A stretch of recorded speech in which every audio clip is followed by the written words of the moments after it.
안녕하세요. 이슈이다 시아입니다. 도널드 트럼프 전 대통령이 드디어 새로운 SNS 플랫폼을 공개했습니다. 줄리아니 전 시장 자택 압수수색, 공화당 내 리즈 체이니, 미치 매코넬 등 반트럼프파의 공세, 좌파 언론의 적극적인 견제에 정면 돌파하기 위해 트럼프 전 대통령이 퇴임 4개월 만에 전격적으로 국민들과의 소통을 기반으로 한 장외 정치를 재개하는 것인데요. 이를 발판으로 트럼프 전 대통령은 공화당의 지도자 면모를 공고히 하고 그를 지지했던 과반수 이상의 미국민들을 계속 자신의 지지자로 유지해 내년도 중간 선거는 물론 2024년 대선을 향하는 여정을 성공적으로 쾌속 항진시킨다는 계획일 것으로 추측됩니다. 아시다시피 소셜미디어 정치는 트럼프 전 대통령이 사실상 원조입니다.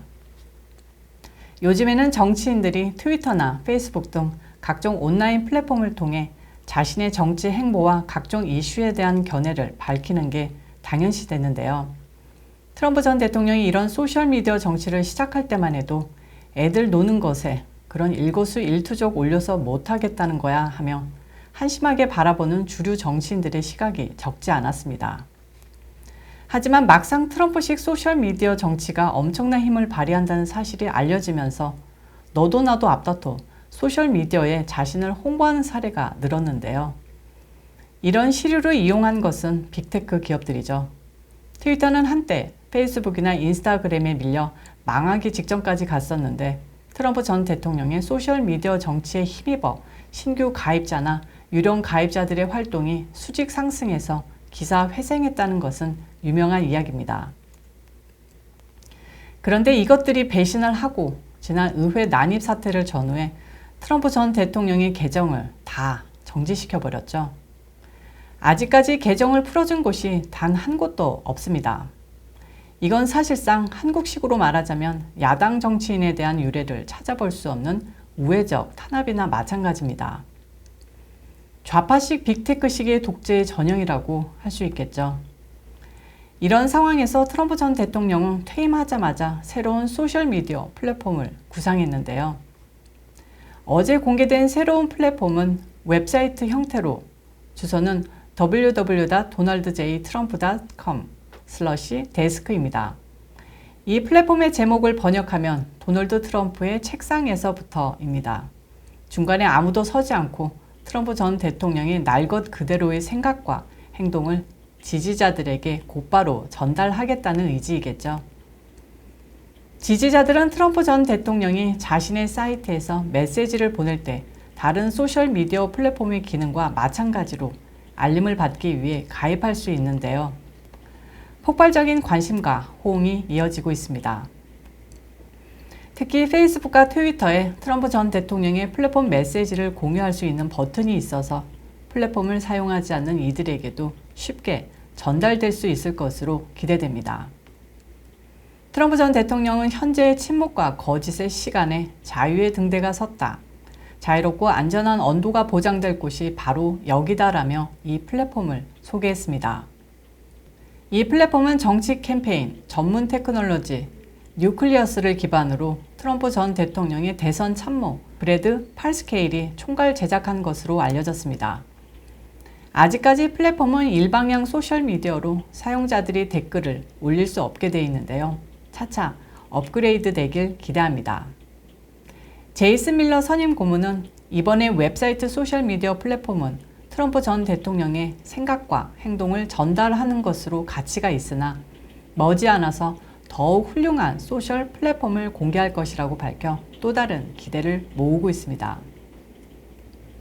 이런 가운데 페이스북은 어제 저녁 트럼프 전 대통령의 계정을 복구시킬지 여부를 두고 언론인, 시민단체 관계자, 법률가들로 구성된 오버사이트 위원회를 소집해 심사한 결과 계정 중단 조치를 이어간다는 결론을 냈다고 발표했습니다.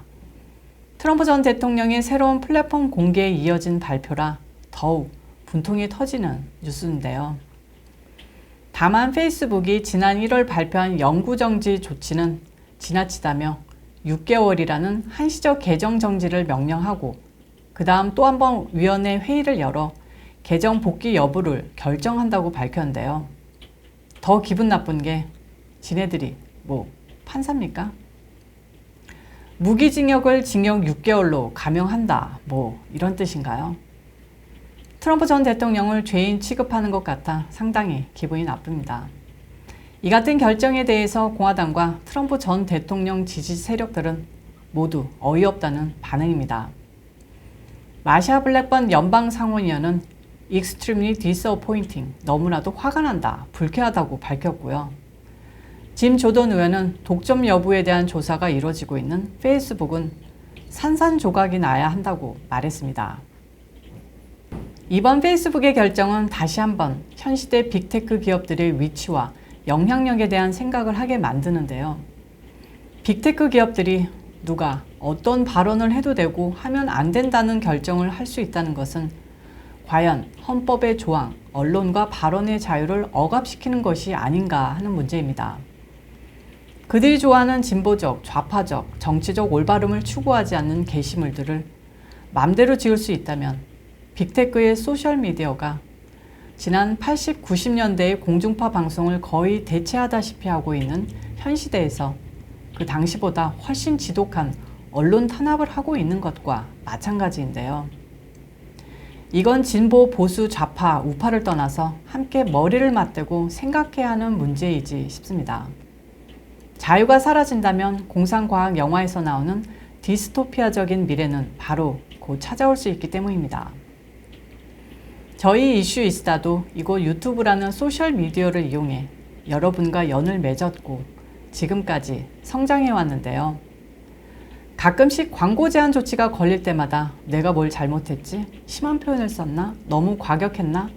하고 걱정하는 스스로를 보면서 나도 영락없이 빅테크의 눈치를 보는 한없이 작은 사람일 뿐이구나 하는 생각을 하곤 합니다. 언론의 자유, 스스로의 생각을 말할 권리는 정말 중요하다고 생각합니다. 제3세계나 중국, 북한 같은 체제가 다른 이상한 나라가 아니라 민주주의와 자유가 흘러넘치는 21세기의 미국에서 언론의 자유에 대한 걱정을 하고 있다는 자체가 미국의 민주주의가 얼마나 뒷걸음질 치고 있는지 상징적으로 보여주는 것 아니겠습니까?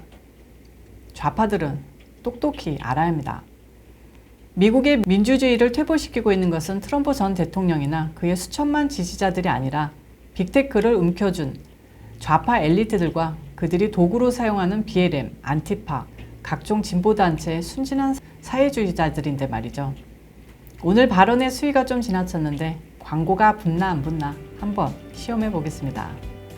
오늘 이슈 이스타는 여기까지입니다. 시청해 주셔서 감사합니다. 한동안 구독자 수가 정체기를 보였다가 지난주 100명 넘게 늘어나고 어제 하루 사이에는 또 60명 이상이 늘었습니다. 기쁨의 어깨춤이 절로 추워지는데요.